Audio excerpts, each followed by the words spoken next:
Circular Firing Squad. I'm Marty, a counseling faculty at Kent State University and host for Circular Firing Squad.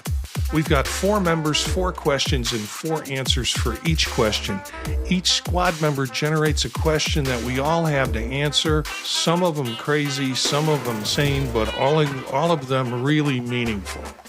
And, Mitch started off and said, this is going to be a real heavy show tonight. I don't know if it's going to be a heavy show. We'll find out. So let's see who's with us on this episode. Hi, everybody. Elliott Ingersoll, professor of counseling at Cleveland State University and host of Apply Topically. Hi, Steph Martyr here. I'm a doctoral candidate at Kent State University and practicing clinical counselor. Hey, everybody. Mitch Conrad, licensed professional counselor. Okay, so we've got questions. Elliott, you've got the first question. Okay. And this grows out of, me and Mitch is working with me as well in 2 practicum courses right now. My question is, what do you think the future is of recordings at prac and internship sites? It seems each year more sites have more restrictions on them. So this, to me, I'm not well informed. I wish I knew a little bit more about the types of restrictions that are being put on to students. Because the last time I was doing this was maybe 8 years ago.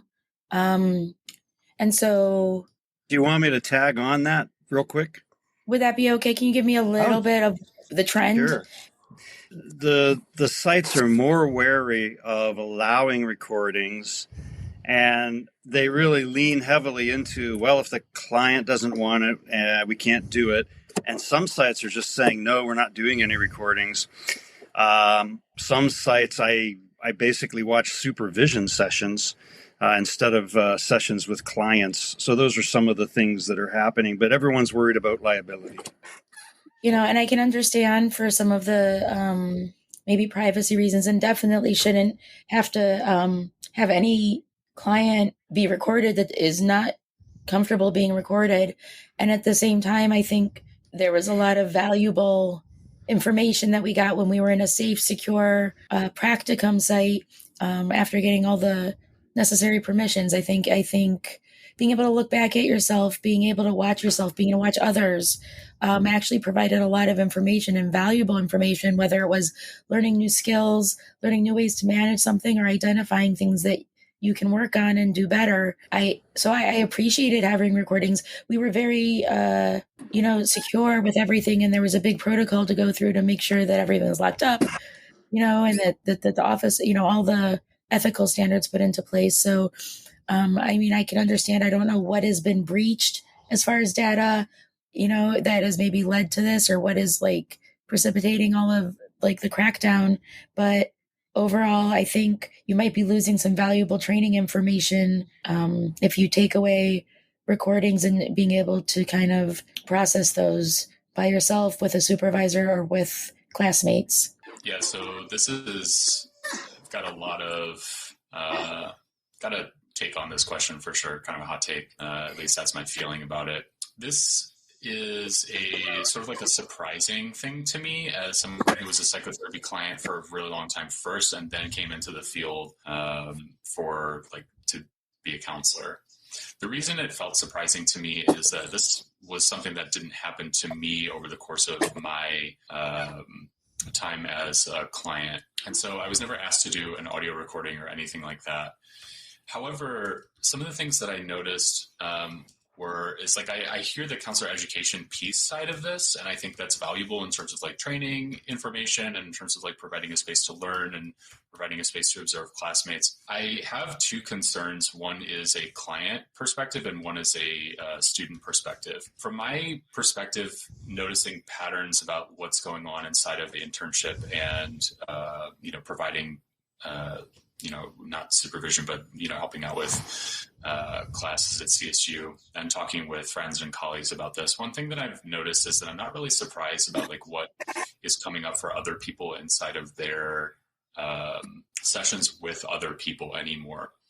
And so from a privacy standpoint, from like a student privacy standpoint, that's something that they may not want other people to necessarily know. And I think at a baseline level, the check here is just for ethical, hey, are things going okay ethically? Does this sound like a reasonable like counseling session? And so I think protecting student privacy is something that has come up for me, and something that I felt like I had an awareness of around like sometime this summer, I would say.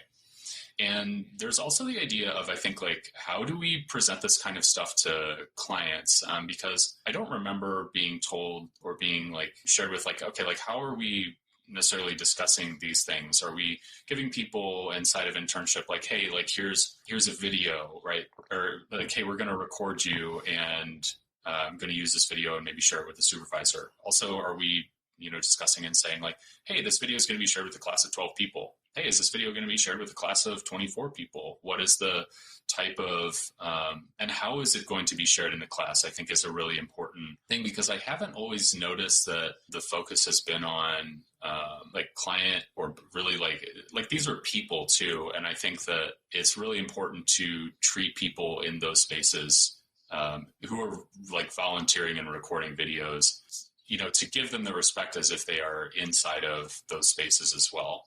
There have been a few times, and I wish there hadn't, but there have been a few times that I have felt highly uncomfortable with how I've observed that people who are being provided counseling are being treated inside of just counseling spaces in general. Like, I don't think people deserve that in our field. So I'm very wary of recordings. If I could wave a magic wand, and this is sort of the hot take, I'd stop this practice. But I'm not waving the magic wand here. I think it's fine, but I've got some major concerns around it. And I don't think that students or clients are really given are given like a lot of perspective on like what's really happening with video recordings. And so that worries me. So my perspective on this is a little different, Mitch. I think we've gotten really sloppy. We forget that we are counselors in training, and that we forget that we are, in most cases, providing free services to clients. And part of the arrangement for those free services are the fact that we need you to help train future counselors. And part of that is either video or audio recording your session for supervision. Now, I can see the problem, particularly in internship, where you're getting site supervision by your site supervisor. I don't know if I need to see the tape in class. I mean, you can present the case in class without presenting the audio and without presenting the video in a lot of cases. And that's probably the level of supervision, because the supervision responsibility falls on the site supervisor there. But the recording is protection for the client and also protection for the counselor, and supervision of that. It's really important. Self-report is not a good means of doing this. And as a result, I think a lot gets lost if you're just doing self-report. So for me, I think it's essential. I think we've gotten sloppy about it. I think sites are very concerned legitimately about breach of confidentiality, the potential breach of confidentiality. And here's the solution. Sites are going to be unwilling to do it. Live supervision. The site supervisor comes into a session and sits through the session that you're doing and does the supervision live. No videotape or digital recording. And it's, and live supervision is a perfectly good functional, but that means the supervisor has to take an hour out of their week to sit in one of your sessions and then probably take another hour to do supervision across all your cases. But frankly, if you're an internship student, you are providing a lot of free services for an agency. And this is the payback. It helps make sure the quality of the services are maintained within the agency. And so it's a necessity, and it helps train you as a counselor, which I think is even a bigger necessity. It protects you and the client. So, yeah, probably unpopular, but if you're going to tell me as a site supervisor you can't do audio recordings and you can't do video recordings, I'm going to say, so when are you going to come in and sit on my session and watch me do the work that I do? Now that even makes the anxiety go up in the internship, but you have to get comfortable with the idea that your work needs to be viewed, inspected, and supervised. So I've got a solution to all this. When you hear sites are saying, oh, we can't do that, or we can't use this site because this site won't allow us to do video recordings, and KCREP should stop this. This is a bad, no, it's not. It's not a bad function. It's the fact that there are ways to do that without video recording and audio recording clients. It's just a little more labor intensive on the part of the site. But you have to remember the power. Well, I wouldn't want to challenge it, but I think you have to remember the power you bring as an intern is the fact that you're providing them 20 hours of service a week for billable or non-billable clients. Doesn't matter. You're providing 20 hours of service a week. Love that. Well, these are great perspectives. I appreciate all of them. I do. I have some mixed feelings about it. Part of me, sometimes they will allow recording, but they won't allow any form of that off-site. And I'm okay with that because I think at prac and internship, we should wean the students off of us and, onto the clinical supervisor in each setting a little more. I like the supervision sessions I've watched about a case. Those tell me a lot. But when I have students who, for whatever reason, they can't get a recording, and then they want to do a role play, and I say, that's not going to tell me anything I need to know. I said, I had you in the lab in counseling. I know what your role plays look like. We need something a little bit more. And on rare occasions, I'll let them go ahead and do that, but more for extra practice than an actual root recording. I do understand the concerns about confidentiality and liability. I like that live supervision piece, though, Marty. I think that is the way to go. I would love to do live supervision as the instructor of prac or internship. I just think that would be great. I would learn as much as I needed in that form. So that vehicle, that would work for me. Thanks, everybody. Steph, you've got the next question. All right. So I'm curious, why do you think internal family systems is so popular? So a little bit of self-disclosure here. Have been receiving, not IFS only, but have been receiving IFS in cytotherapy for probably about 6 or 7 months now, and also have been doing reading on it myself because it's something that actually did really resonate with me and felt surprising that it did because I was really wary about it for a time. And my wariness about it came from, I think, the labeling of it, the idea of that parts inside of IFS are labeled. And so there's a firefighter part, right?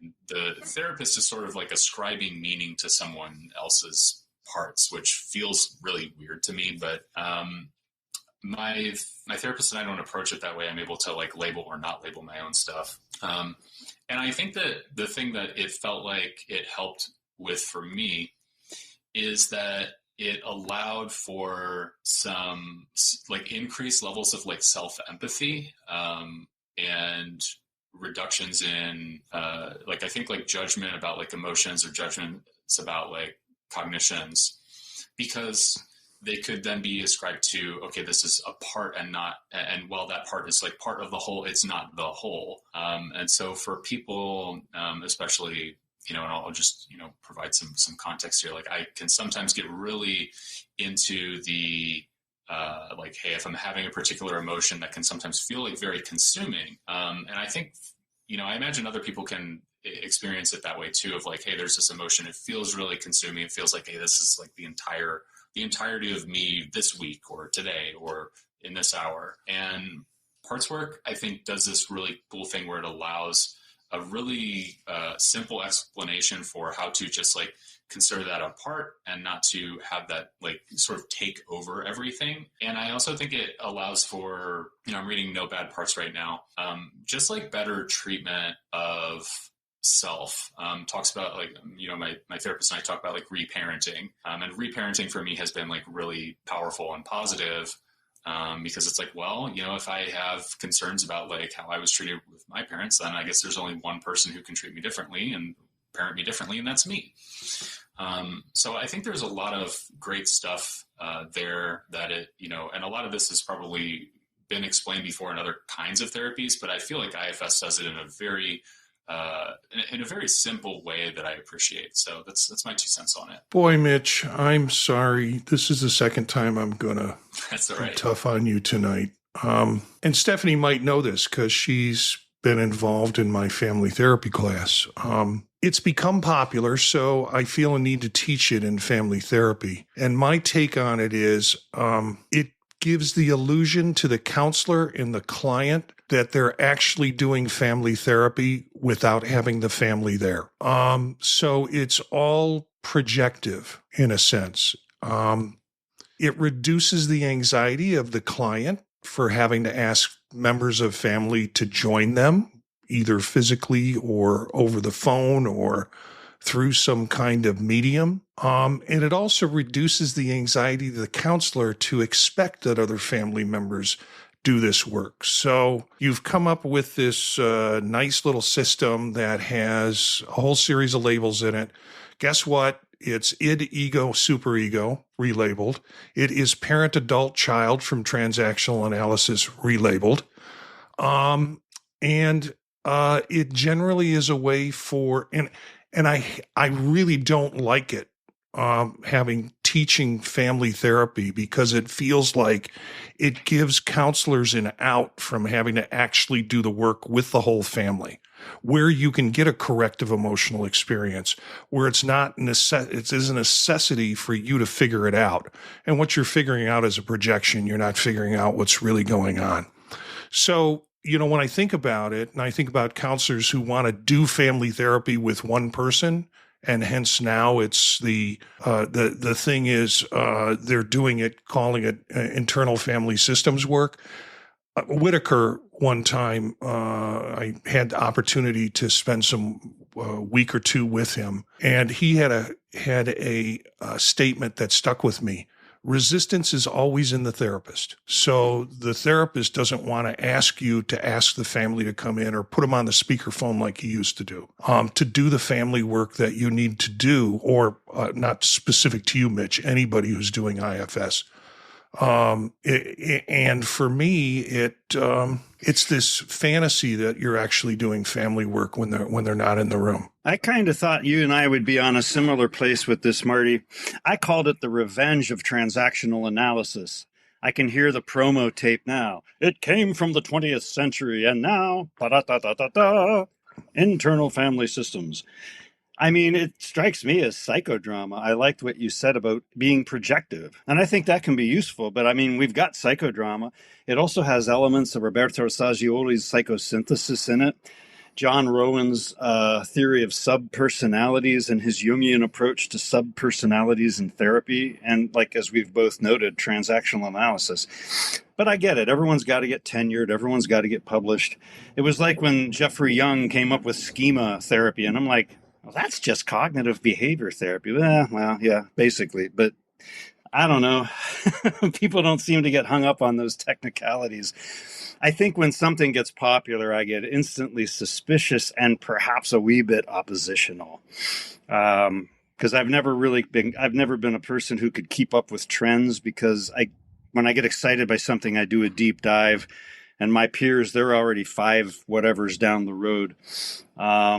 But yeah, it just seems like a variation of these other modalities. But to be fair, I have not studied it in depth, and I am not trained in family therapy. But it's hard for me to imagine. I don't know that if they are making claims that it's the same as family therapy, I would find that extremely problematic. But I do not know if they are or not. Yeah, Elliott, I would say that they aren't making claims that it's the same. I'm just saying they're using it as a substitution for family therapy. Stephanie, back to you. Thank you. Yeah, thank you so much. And everybody for sharing. And Mitch, thank you so much for sharing your experience and like how you have been on the, your experience with IFS. It was just interesting because all of a sudden I felt like everything in my social media was like slamming me in the face with IFS. And, it was just interesting to me. And I was like, oh, okay. And then I met a therapist recently, and she's doing like the trainings, and it's such a hot topic right now that they're really making a lot of money off of trainings, where you have to get selected, you have to like enter a lottery to be qualified to even be asked to go to the trainings, and there's the different levels, and I'll leave it there when I say levels, and everyone can think what they want. What free association? But it was just really interesting to me. And I do think that there is an accessibility to it. I think that maybe it's, a precursor. It can help people feel gentle with themselves, with the parts they don't like, and then find out a way to become more gentle with themselves, which is, being gentle with themselves is something that I, at times do encourage with my clients. And maybe this is a way, because I think, Mitch, what you were saying, I can see that being popular with people, at least to start off, especially, and you can take it wherever people need to go with it. But it could be good to start so people don't feel bad and they don't associate the bad or the negative self-talk to the whole self, like you were saying, and they can identify a piece and they can say, okay, now I can work. And it's also more manageable, right? Much more manageable to work on a piece of yourself. It can feel that way than the whole thing and be like, I have to change which obviously we don't encourage, but for people, I think breaking it down into bits, it's almost like externalization, but in reverse, even though it's internal, but you're breaking it into these separate parts that you can kind of look at and think about and take care of in certain ways. So, I think, these things come in waves, as we've talked about before. But I think that it can at least get people started and maybe seeing things in a different way, and allow them to maybe examine some of those areas that they are looking to address and improve on. All right. Mitch, you've got the next question. All right. What is your favorite piece of art? Okay, I promise I won't break any eggs on this one. This is a really tough choice for me, and y'all might be surprised by this, but there's a story behind why it makes it such a tough choice for me. When I was a freshman in high school, my sister was a junior in high school, and I think I got that right. Maybe I was in 8th grade. I can't remember. But she got something every Saturday where it was through the high school, where an art teacher said, you need to go down to these classes every Saturday morning at the Art Institute. So my dad would pile us into the car and then drive us down to the Art Institute and drop us off for a couple hours. Well, she went to her class and I was left to wander the halls of the Art Institute and look at some really great art. So I would sit and look at stuff. So when you say, what's your favorite piece of art? It's tough for me because, there's Kandinsky, there's Klee, there's Mondrian, there's, the Art Institute in Chicago is just full of great artwork. But I think the one that I'll settle on is George Seurat's A Sunday on La Grande Jatte, or what you've seen, the park scene that's all done in pointism, that's all put together. And I think Sondheim did a musical based on the characters in that picture called Sunday Afternoon in the Park with George. And so it's that picture, it's that painting that has pointism in it. When I was dating my wife, we went up to Chicago and went to the Art Institute, and she didn't quite believe that was the real painting. And I tried to convince her, yeah, that's the real painting. And she said, oh, no, certainly they wouldn't have the real painting hanging in a museum. And I said, go ahead and ask the guard. So she went over and asked the guard, and the guard said, yep, that's the real thing. So that painting in itself has a lot of memories for me, including the kind of looking at it and getting up close enough to reducing it and seeing that it's just a field of dots of colors. And apparently Seurat did a lot of paintings with this pointism approach to do it. So that's my favorite piece of art. And a cool question. Thanks for asking that, Mitch. Yeah, this is a good question. I brought mine. Hold on. Let's see. This is a Madonna and Child figure, which I absolutely adore. And if anyone asks, well, what evidence is there you adore it? my partner and I spent a lot of money on it. And when we were on our honeymoon in New Orleans, I saw it and I was captivated. I still am captivated by it.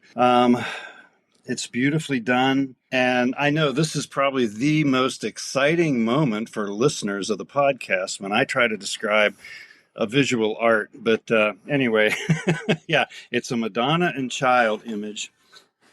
And that really intersects with my spiritual journey a lot. The feminine faces of divinity have been always the ones that spoke to me the most. The Hail Mary is the prayer that spoke to me the most.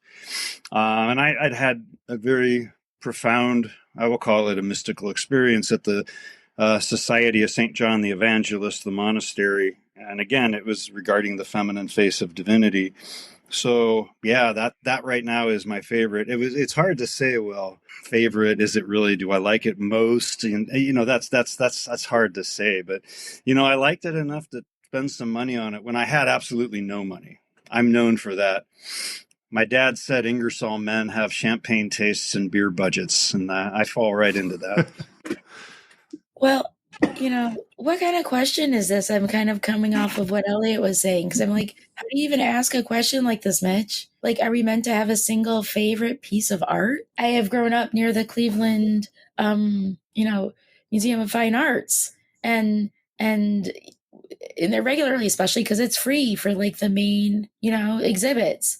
And so after going there for many, many years, I have to say my favorite piece of art is a drawing Nora did of like of us as a family. The first time she did that, and drew us all as semi people looking things on the paper, and she puts us all together, and she's like, because we love each other and we're family. So I mean, I don't know how Seurat can compete with that.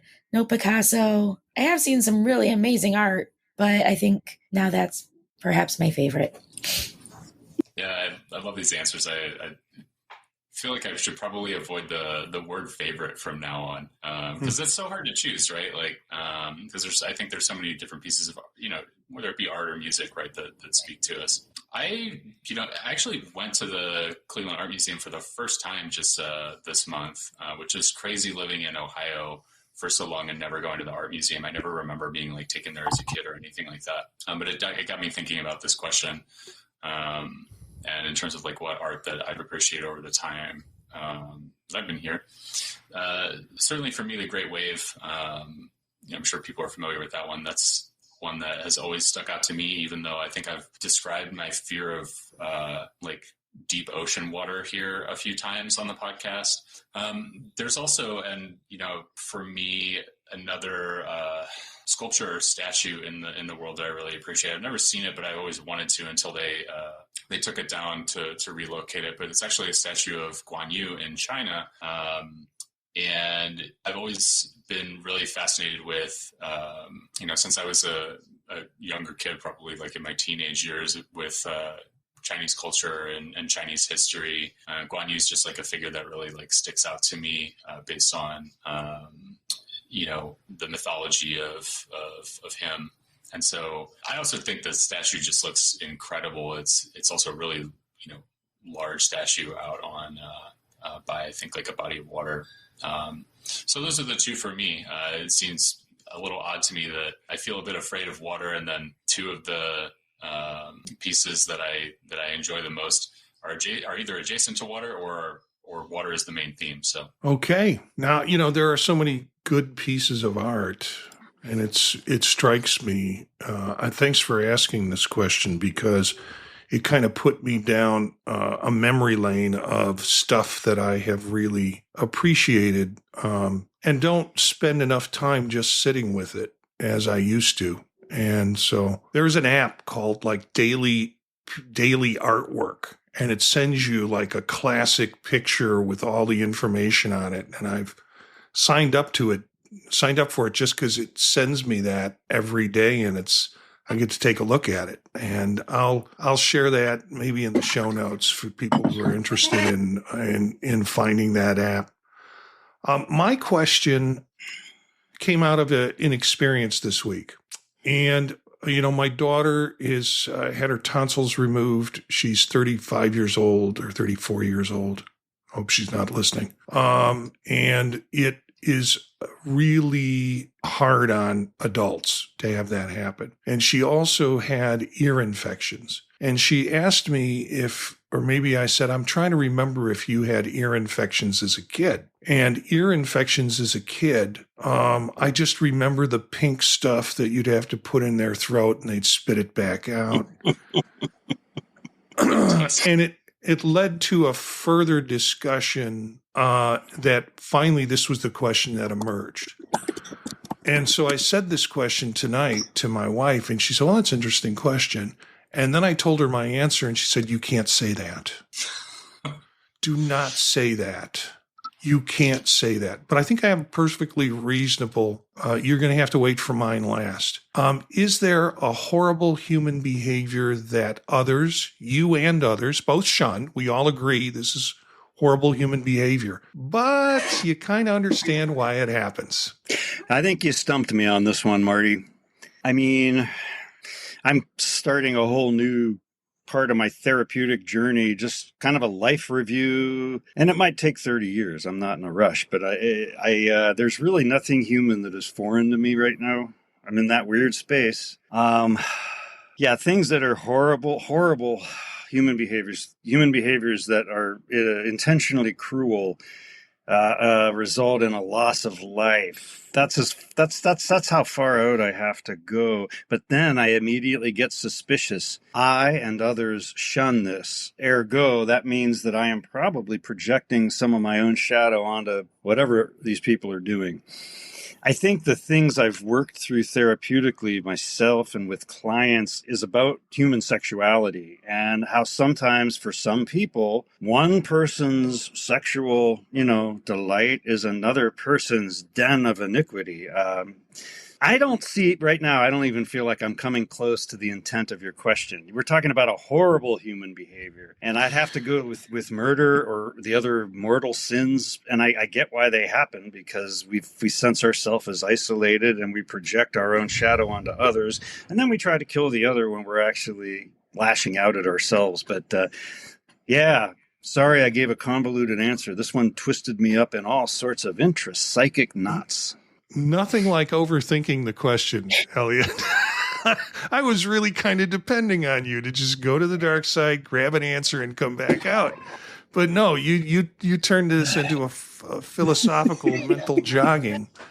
Sorry Stephanie, about that. can you give us something? I don't think I can do too much better. What I came up with is I can understand why most horrible human behavior happens, but I have a harder time understanding horrible people. So horrible human behavior, everybody can be in a moment. Everyone can be going through something and act horribly. I mean, when you say horror, I guess I need some containment on the word horribly in some way because it's too easy to be but because then I'm going from things like driving horribly and then acting like a total idiot when you're the one who caused the mess to things like murder. So I don't, it's kind of a big spectrum of horrible behavior, being cruel to others. I think it's hard to, I don't back that, especially just not acknowledging them at all. But I do understand. Okay, so here's one, perhaps. When you're kids and you're in school and you know nothing about neurodiversity or just people with other kinds of, life experiences going on, that's easy to also kind of have them be rejected because you're kids. You don't know. You just know what feels comfortable or easy without having to understand. Or if you don't understand, then you can be mean to somebody else. But I absolutely understand, especially for the kids, why that happens. They don't get it. They don't understand. They just know this person is not fun to be around. I'm going to go be around my friends. Or others that don't do XYZ that maybe that one child is doing. So, they might, that child might be treated horribly, but I understand why. Okay. Look at Marty's face. I might not give you my answer unless Mitch can kind of pull this group out of it. Come on, Mitch. Oh gosh, It's a question that definitely got me thinking, because it's the understanding, right? Right, like, why does the behavior occur? Understanding, and I think understanding isn't binary, right? And so for me, I think one of the things that did come up for this was, instead of like specific individual actions, sometimes those things can be done in like the heat of the moment. But things that last like a really long time actually are the things that I've tried to understand in my life more. And so I think the behavior that kind of comes up with just like war and the like perpetuation of war. And I would say by like people who aren't even like in the war themselves, right? Like, if we're thinking about like leaders of countries who I suppose, I guess, kind of like get to sit back and observe that. I understand why, if we look historically on like why, leaders of nations, whether, we're talking about like something like, Hitler or Napoleon or, why these individuals, like leaders who also sort of like sit behind the sidelines. And I think that in that way, it's easy to understand there. But I think war in general has always been something that I haven't quite found in terms of like how long it lasts. Certainly there's the idea of like finances now about like how much money is like made off of war, but like the perpetuation of war to me, I think is sort of like the kind of the opposite of a rising tide lifts all boats, sort of like where everything is kind of like pulled down. And so it does make me feel concerned and uncomfortable that we still do have this stuff occurring, even when I feel like I understand some of the reasons for why it happens. But, it's unfortunate that the perpetuation of it has lasted so long, and we continue to have I don't know what year and, like, for example, like the war with like Russia and Ukraine is, but these things have gone on for long enough, and it's disappointing that it continues to perpetuate in that way. Oh boy. And, I got to just say one thing, Mitch. That phrase, a rising tide lifts all boats, but it's only for 6 hours, right? Marty, tell us how. Go ahead, Marty. How we failed. Tell us how. Chug-a-lug. Tell us. Okay, I'm going to speak the unspoken, that which should be unspoken. Shaking babies. And this goes back to the story I was talking about with. Well, I'm out of here, folks. I'll see you. No. Night, everyone. It goes good night. back. Thanks for joining us. Yeah, this will be our last show. Let me explain. I understand it, because if you are a parent who's had a colicky child or has had a child with an ear infection and nothing seems to calm them, we have these stories of parents who have shaken their babies out of frustration. I understand that. I would never do that. I have some sort of switch in me that says, get out of the room. I had a friend once say that they had that problem, and they were like, they texted a friend or they called a friend and said, you need to come over and spend time with my child or I will throw it out the window. And it was like the person came right over because they understood the frustration. So a horrible human behavior, trying to shake a baby so it'll stop crying, but I understand it. I know where people take it to that, can go to that limit with it. It's sad, but we need to come up with ways to help them intervene in those situations. But I understand the level of frustration that they can feel. All right, go ahead.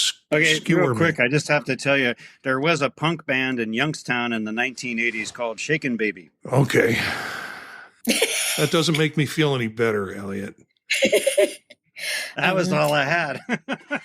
Before we left the hospital, they made sure to let us know that you put the baby down in the crib and leave it alone for 10 minutes. Nothing bad is going to happen to the baby, and just step away. Yeah. Let the baby cry, go somewhere else. It's okay. Yeah. So that's something. But yes, you can understand, even though it's something I would never, ever, ever, ever, ever do. It does make you want to put a knitting needle through your eye just to make it ear stop. Ear too, but I figure the brain. But ear.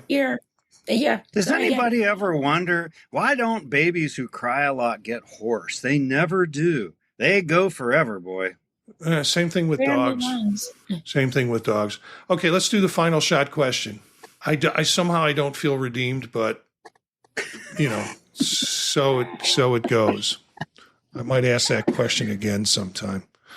What movie would you take to a desert island? Well, there's only one choice: Castaway. I said I'm not sure, but definitely not Castaway. So your answer, Elliott, is Castaway. Steph's is I'm not sure, but definitely not Castaway. Yeah, maybe The Matrix, but Castaway would just instill fear that for me being there. Well, I just thought Tom Hanks had some cool ideas about opening those coconuts that I would want to review. All right. Mitch? So those were the two answers that I was thinking of. If I needed to provide a third, though, it was going to be some, if we can count this as a movie, some Nat Geo movie on how to survive on a desert island would probably be nice for realistic purposes of surviving on the desert island. Man, you all don't get out much. There are tons of great movies, and I said Lawrence of Arabia. That is a movie. It's lengthy. It's beautiful. And I could watch it over, and I do watch it over and over again. So I would want something epic, and I would want something visually stunning, and I'd want something with a good story or a good plot, with it, or a good history with it. But if that was it was hard for me to pick one movie because I also thought Maltese Falcon and other ones that are Citizen Kane, other ones that I truly cherish. But I went with a desert island. Now I almost changed this, and I might ask this in another final shot question. So maybe you want to spend some time preparing for it. What would be the musical you would take to a desert island? Oklahoma. No. Which one? Go ahead, Elliott. If you want to do it now, which one would you do? Well, I was just thinking, I just rewatched the series Lost for the third time, and I'm still convinced it's the most coherent show that was ever made. But you didn't ask for a TV series, but I would certainly take Lost over Castaway. I didn't. I asked for a musical. What musical would you? Oh, probably The Wizard of Oz. Oh, that's an interesting choice. Steph? Yeah. I was just kidding because I really don't have thought. I just said South Pacific, but I don't really have an answer. Mitch? Probably Guys and Dolls. Guys and Dolls is fun. Yeah, Guys and Dolls is fun. Nathan Detroit. Watch musicals. I really need to watch some musicals or listen to some musicals. Yeah, you and Eric need to get together and watch musicals. Yeah, I was thinking of Eric right now. Mine would be when Eric comes back, we're going to be singing. Yeah, mine would be How to Succeed in Business Without Really Trying. I like it. Brotherhood of men. Yeah. I just enjoy that. That's probably my top musical. And I would like to see it staged somewhere, but high schools aren't doing it, from what I can understand. It requires too many men parts in it, most likely. Okay, thanks for the squad. Elliott, Stephanie, Mitch, for joining us this week. Look for some of these characters on their podcasts on the podtalk.net. You can also see the video of this whole show on YouTube at youtube.com/@CFS podcast. That will get you to our YouTube channel. You can look at previous episodes that we've recorded, and you'll be able to see this episode that we've recorded. And you can pick this episode up on all your different podcast services if you wish. Check out our other podcasts at thepodtalk.net. Our theme music is for Menage a Quad, Real Swing Shet. That's it for this episode of Circular Firing Squad. Ready, fire, aim.